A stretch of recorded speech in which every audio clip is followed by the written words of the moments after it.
Oi, prof, não adianta se esconder. Me esconder de quê? De quem? Vocês? Brincadeira, estava calado e disse não adianta se esconder. 97, livro de história. Primeira questão, página 197, livro de história.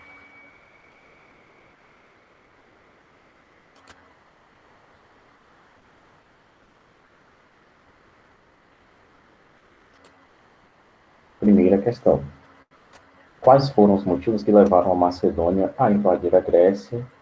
E o que foi a Batalha de Queroneia?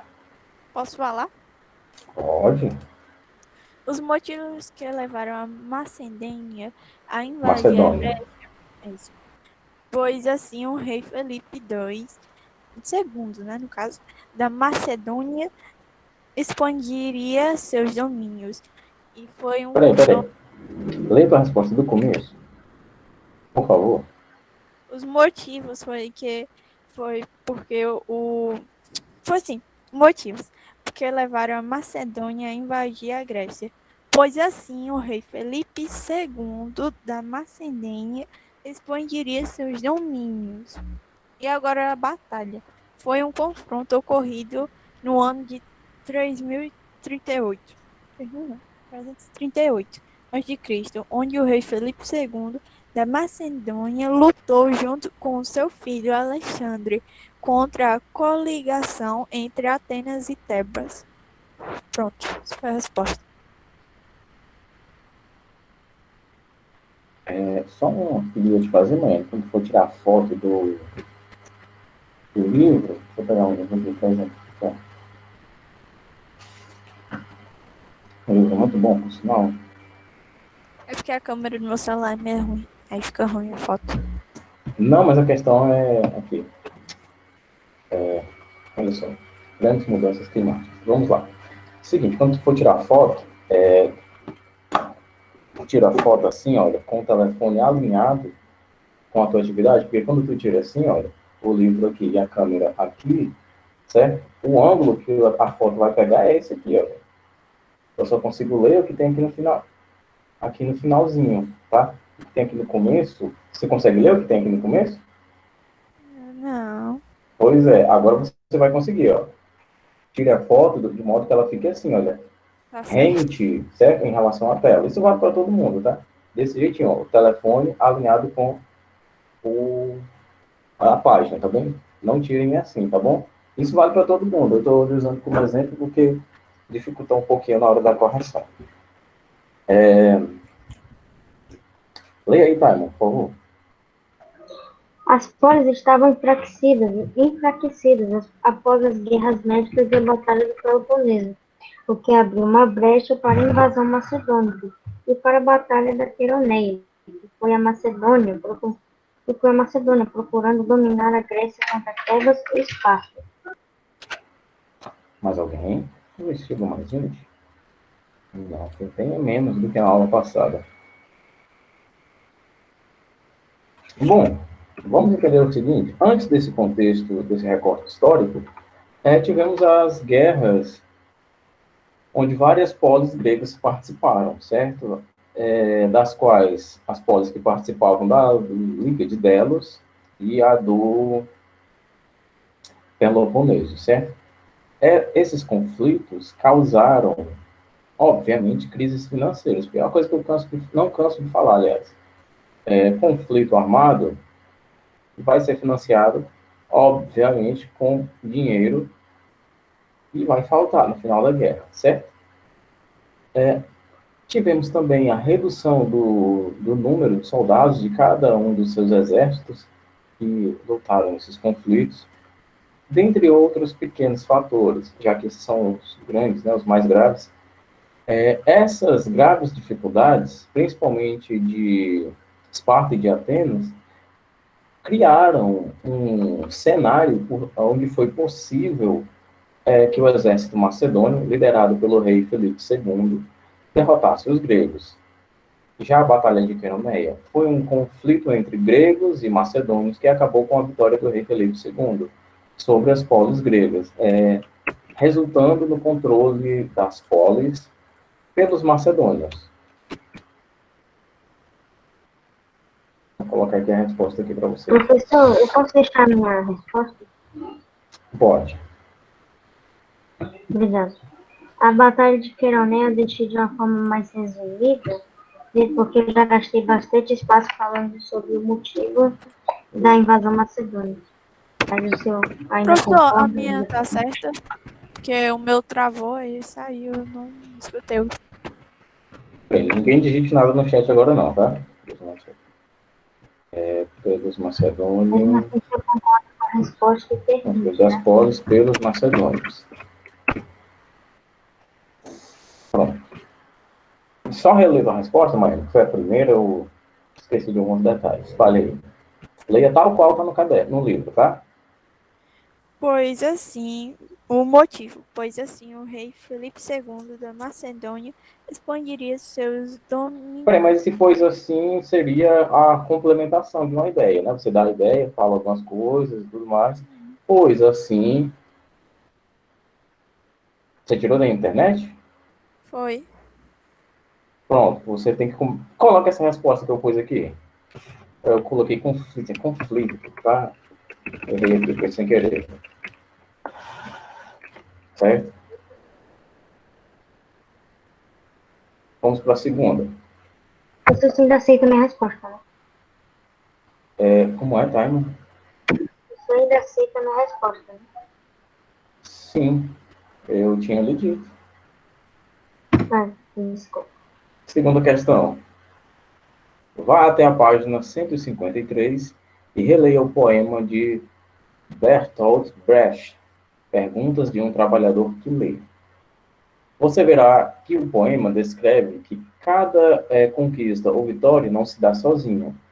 Cada personagem da história teve auxílio de seu exército, de seu povo.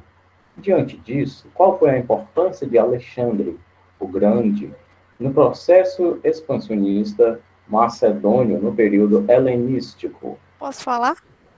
Pode sim.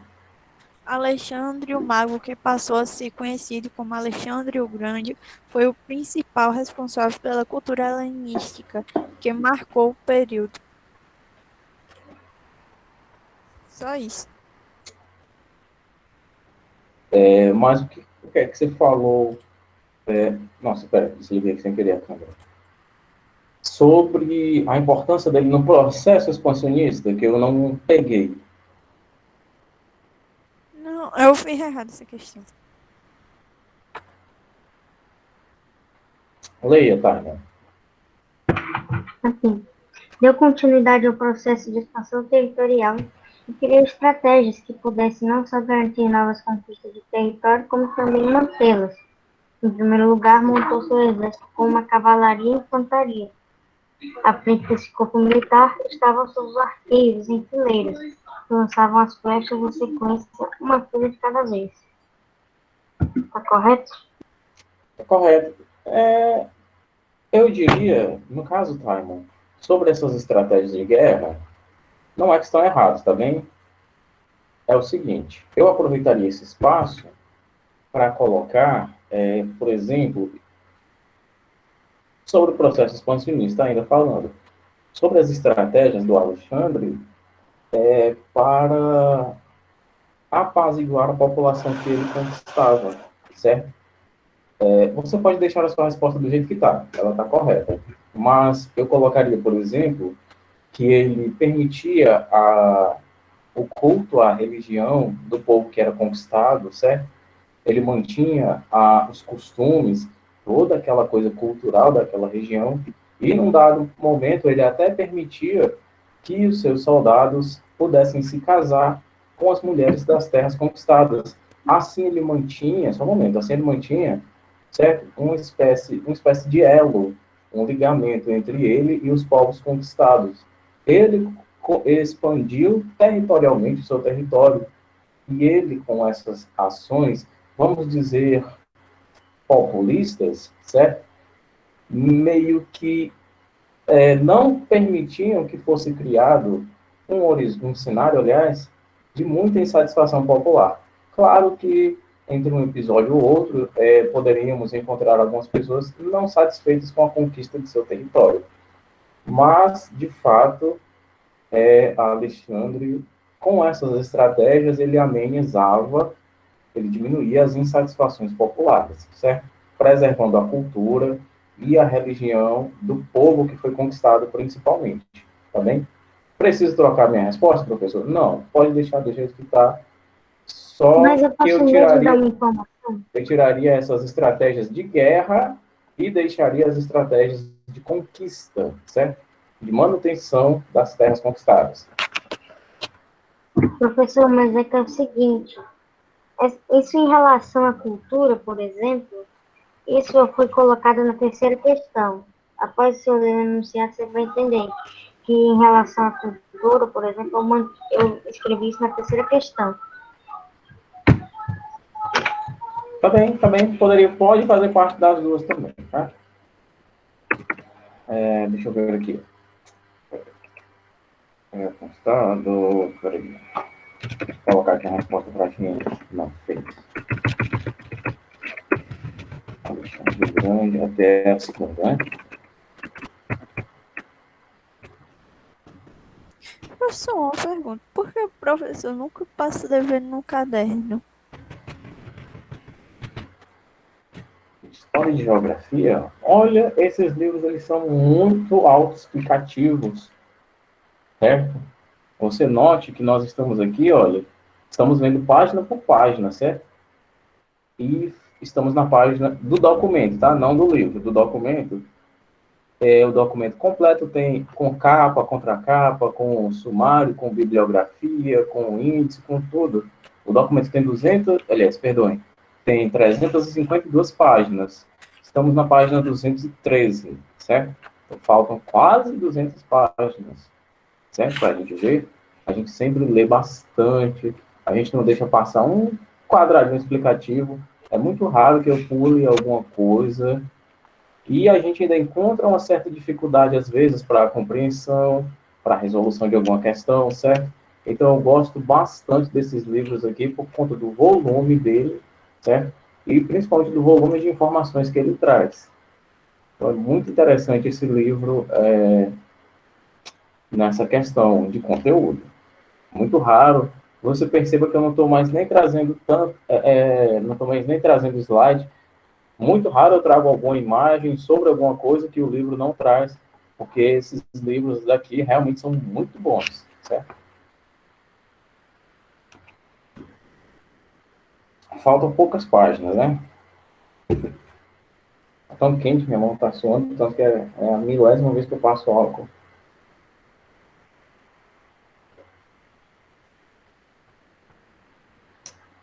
Entendeu, né, Maiane? Entendi.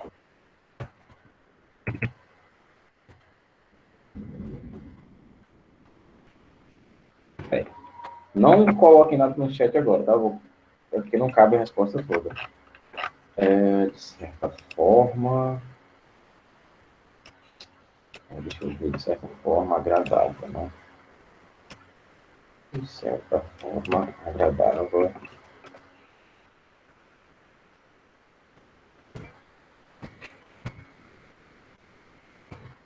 Os conquistados. Assim, chegou a conquistar ainda a região. Um pouquinho exagerado. Terceira questão. A cultura helenística foi muito rica no período de sua existência. Quais foram os investimentos de Alexandre o Grande para o surgimento e enriquecimento do helenismo? Pode falar, Raimon. Manteve as estruturas culturais e religiosas dos povos, foi mais longe, inclusive, visando ter próximas relações com os povos em questão. Estimulou os casamentos de seus guerreiros com mulheres das terras conquistadas. Ele mesmo se casou com uma princesa persa. Nesse período, houve grande contato natural, que foi determinante, contato cultural, que foi determinante em relação à Grécia e à Ásia, levando a um grande desenvolvimento. Maiane. Alexandre o Grande investiu na criação de escolas e estabelecimentos de governo nas regiões que anexou ao ocupadas por pessoas de sua confiança, na criação de teatros e estabelecimentos de templos. Pronto, só isso. Mais alguém tem alguma resposta para dar? É digitar com uma mão só é horrível. É terceiro.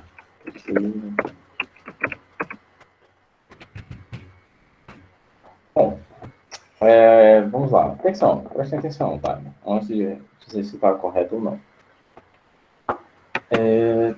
No caso, dessa vez, sim, tá? Você vai trocar a sua resposta, porque nesse caso, você basicamente se prender um pouco sobre a manutenção das terras conquistadas, certo? Você pode reler a sua pergunta, porque eu vi que tem trechos que não precisa trocar, não. Pode reler sua resposta, aliás? Eu comecei a apagar. Ah, foi? Bom, coloque isso aqui, então. Pode deixar a sua, viu, Maiane? Sobre essa questão da cultura e do teatro, principalmente, está muito bom, certo? Alexandre era aficionado por cultura, por arte, por teatro, por pintura, certo? É um dos líderes mais inteligentes, mais fanáticos por educação, vamos dizer assim, da história de toda a humanidade. Dentre os seus grandes investimentos culturais, destacou-se a construção de uma cidade chamada Alexandria, onde foi formada a maior biblioteca do mundo antigo, tendo poucas comparadas na atualidade. Foi responsável pela construção de museus, e ele também incentivou a pintura, teatro, certo? Dentre várias outras coisas. Por que eu pedi para você trocar, Raimon? Porque é o seguinte, preste atenção que a pergunta não mais fala de expansionismo, certo? Ela fala do helenismo, certo? A cultura helenística, tá bem? Para responder isso, você basicamente deveria lembrar que o helenismo ele faz referência a um período da história grega, certo? Onde ele é caracterizado pela difusão da civilização da Grécia naquela região do Mediterrâneo em relação à cultura grega, certo? O helenismo, ele se concretizou com o ideal de Alexandre o Grande, que esse ideal era levar a cultura grega aos territórios que ele conquistava. Pode resumir desse jeito. O que foi o helenismo? Helenismo foi a concretização do ideal de Alexandre. Que ideal era esse? De levar a cultura grega aos territórios que ele conquistava. Foi nesse período que as ciências particulares, vamos dizer assim, começaram a ter seus pequenos e grandes desenvolvimentos, certo?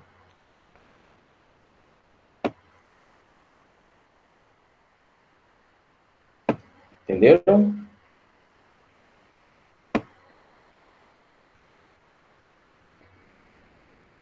Por isso que nós falamos aqui de cultura, tá bem?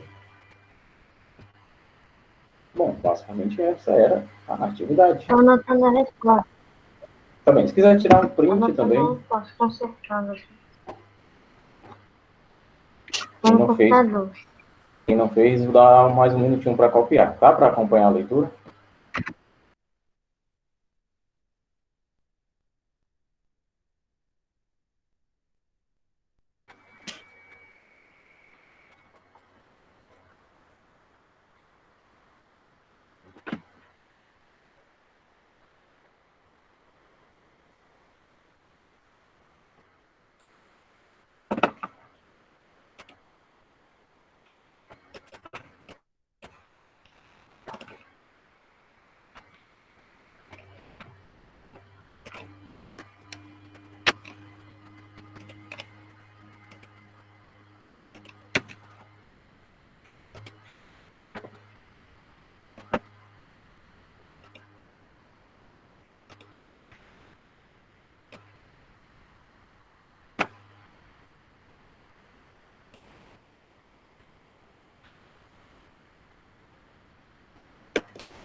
Pronto, pessoal. Eu não terminei, Não, mas professor. o professor pode continuar aí. Eu paro e deixo para quando acabar a aula Pois para deixa continuar. eu só fazer a frequência aqui, então.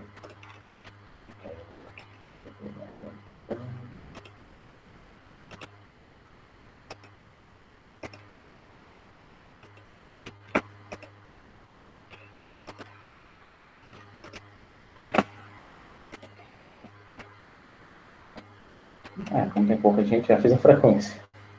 Vamos continuar, tá? Próxima página. O esplendor cultural grego. A Grécia Antiga vivia um esplendor cultural como poucas civilizações na Antiguidade, tanto oriental quanto ocidental. Além da religião, a Grécia teve como destaques o teatro, a filosofia, a ciência e a história. Isso se deve aos contatos com outros povos e outras culturas. O primeiro passo, ainda na fase pré-homérica, foi o deslocamento dos povos indo-europeus, como jônios e dóricos, para a Grécia continental. Além disso, houve o contato dos atenienses com os fenícios e egípcios, por exemplo, por meio do comércio marítimo. E no período clássico da Grécia, Péricles aproveitou dos recursos acumulados pela Liga de Delos e investiu na cultura grega. Podemos dizer, no entanto, que a fase de consolidação da cultura grega foi o período de dominação macedônica, exercida por Alexandre o Grande, que investiu na construção de museus, teatros e bibliotecas. Começando devagarinho, a religião. A influência da religião no cotidiano foi fundamental para a sociedade grega. Os habitantes da Grécia dificilmente tomavam decisões sem antes consultar e pedir permissão aos seus deuses mitológicos. Os deuses tanto possuíam poderes sobrenaturais como características humanas. Eles eram uma espécie de representação divina dos humanos. Isso. Cada cidade-estado grega tinha seu próprio deus, que a protegia, o que não impedia o culto a outros deuses. Para melhor reverenciar as divindades, os gregos construíram templos. Costuma-se chamar a reunião desses deuses que habitavam o Monte Olimpo de panteão. Na pintura de Fyodor Bonikov, Ô, professor, não entendi. Só posso continuar a parte aqui do seu livro. Tá, você está usando o computador ou telefone? Só para tirar uma dúvida aqui. Computador. Ah, tá bem. É o seguinte, olha, preste atenção. A reunião dos deuses, o nome da reunião, que habitavam o Monte Olimpo, os deuses do Olimpo, Apolo, Atenas, Afrodite, Artemis, Zeus. A reunião desses deuses, o nome dela é Panteão. É só isso que dizemos aqui no final. Foi essa parte que você não entendeu? O panteão dos deuses é a reunião dos deuses. Eu não ouvi direito. Eu não ouvi escutado. Como é? Essa parte que eu não havia escutado direito. Ah, tá bem.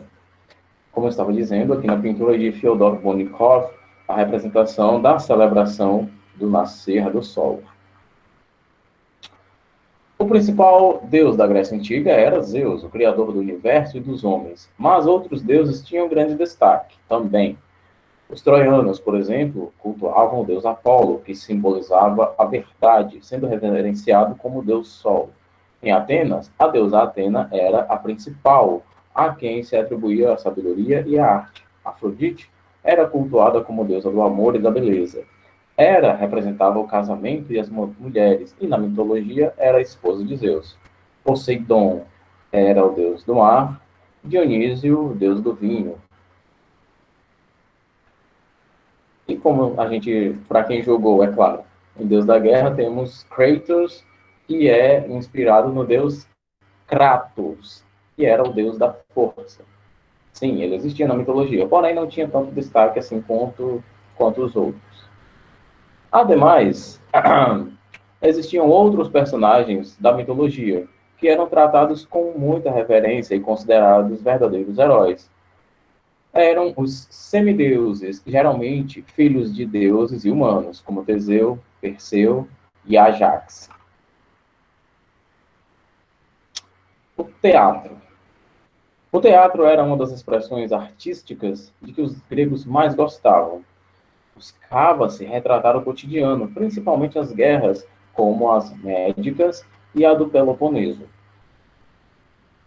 Mas também as relações com os deuses e os feitos dos heróis semideuses. A relação entre essa arte e a religião era tão verdadeira que o teatro surgiu das festas atribuídas ao deus Dionísio. Dois gêneros foram fundamentais para os gregos, a tragédia e a comédia. O gênero da tragédia teve maior destaque no teatro da Grécia. Seus principais representantes foram Ésquilo. Suas obras visavam retratar os feitos e as grandes vitórias, principalmente dos atenienses, como escrito em Os Persas, que tratava das guerras médicas, e Os Sete contra Tebas, sobre a interferência dos deuses na vida do destino dos humanos. Ésquilo foi responsável pela introdução do diálogo e do uso de máscaras nas peças. Sófocles escreveu principalmente entre a interferência dos deuses na vida e no destino dos humanos. É o autor de obras como Antígona e Édipo Rei. Inovou no teatro com a introdução de mais atores para interpretarem mais personagens. Para muitos, foi o maior dramaturgo trágico da Grécia. E temos também Eurípides. O grande feito de Eurípides foi trazer as mulheres como foco de suas obras. Também produzia obras teatrais que retratavam as emoções humanas, como o ódio e a paixão. Entre as suas principais obras estão Electra e Medeia.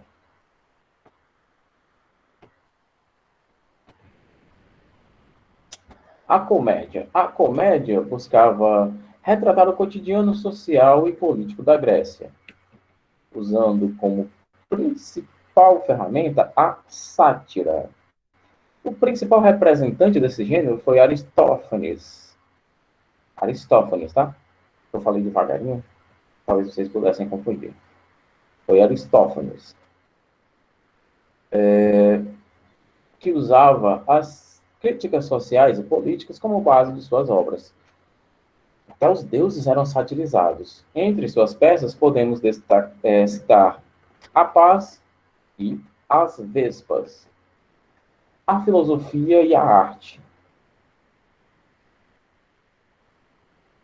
A filosofia foi um dos principais legados da Grécia Antiga para o mundo ocidental. A forma de entender a existência e a origem do homem e do universo, sem justificativas mitológicas, foi determinante para a evolução cultural grega. Mesmo tendo surgido no período arcaico, foi no período clássico, a partir dos sofistas,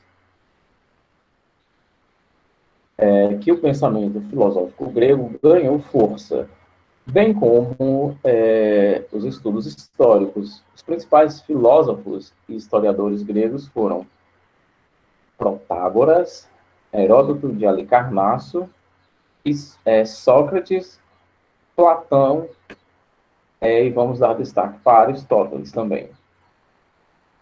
Sobre Protágoras, principal pensador da escola sofista. Sofismo seria o quê mesmo? Os sofistas, eles eram integrantes do sofismo, que era uma escola filosófica, onde usavam a retórica para modificar a opinião, afastando-se do raciocínio e da crítica.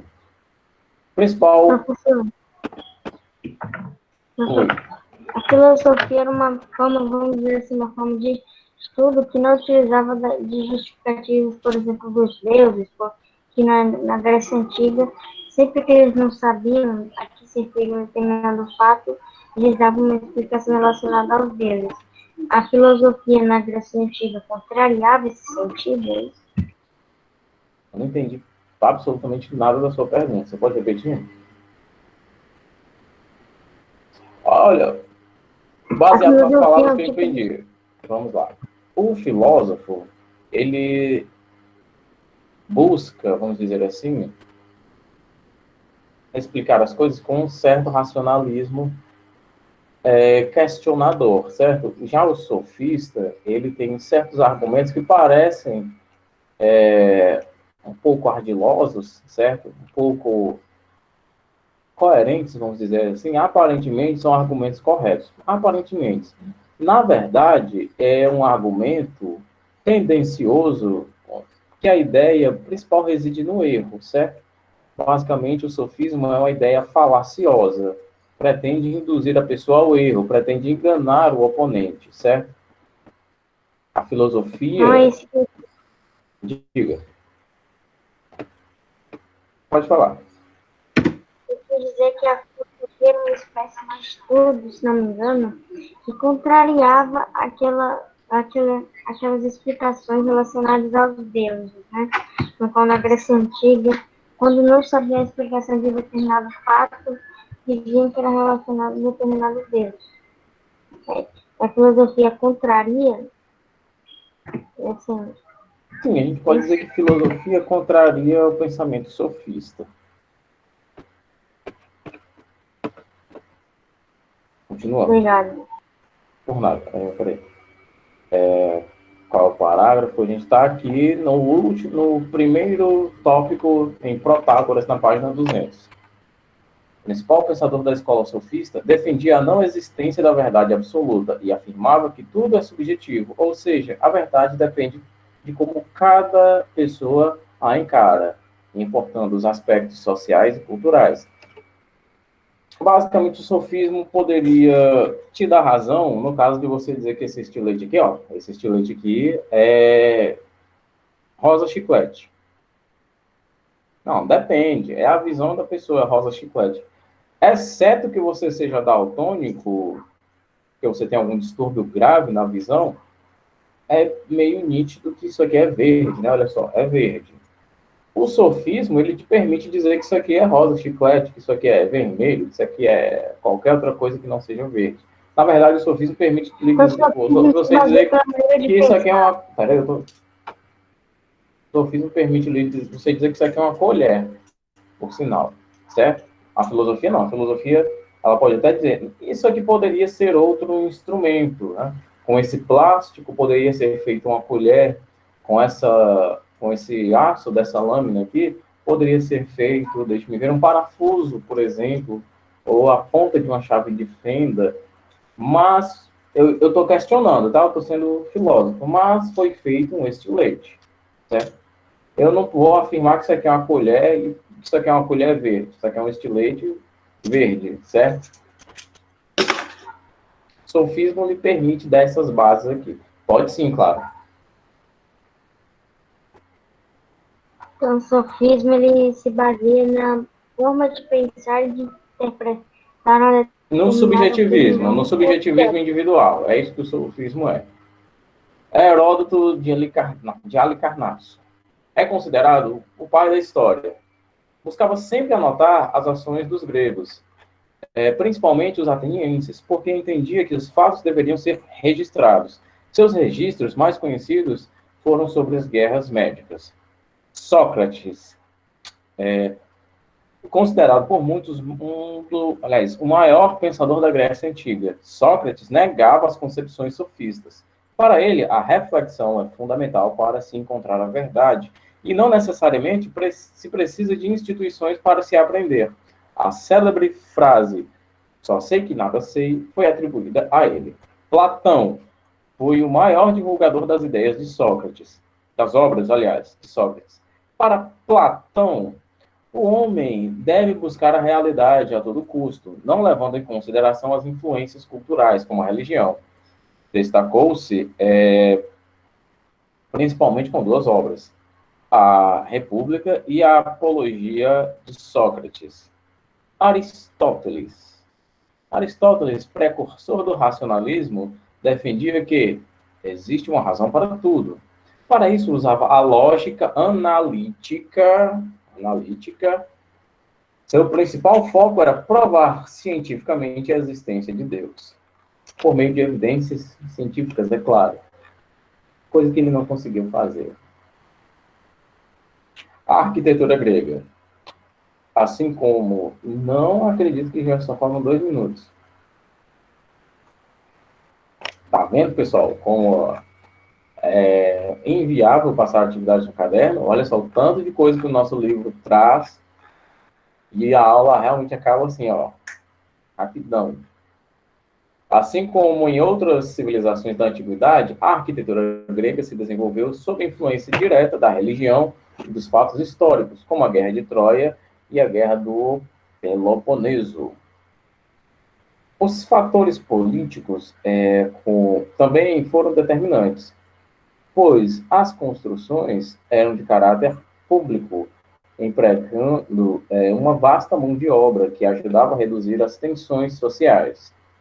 Os templos religiosos eram, em sua maioria, atribuídos aos deuses mitológicos, expondo os padrões que integravam o equilíbrio, a beleza e a simplicidade. Eram divididos em vestíbulos, sala do Deus e o tesouro. As construções gregas, a partir do período clássico, eram bastante produtivas e de fácil execução, pois usavam encaixes de pedras talhadas e prescindiam, aliás, do uso de argamassa. Os arquitetos mais conhecidos da Grécia Antiga foram Calícrades, Íctinos e 3,55. A gente volta amanhã na página 202 para falar da arquitetura grega ainda, tá bem? E, felizmente ou não, tem atividades. A gente vai ter atividade amanhã. Ok. Bom, vou ficando por aqui. Um abraço para todo mundo e até amanhã. Tchau, professor.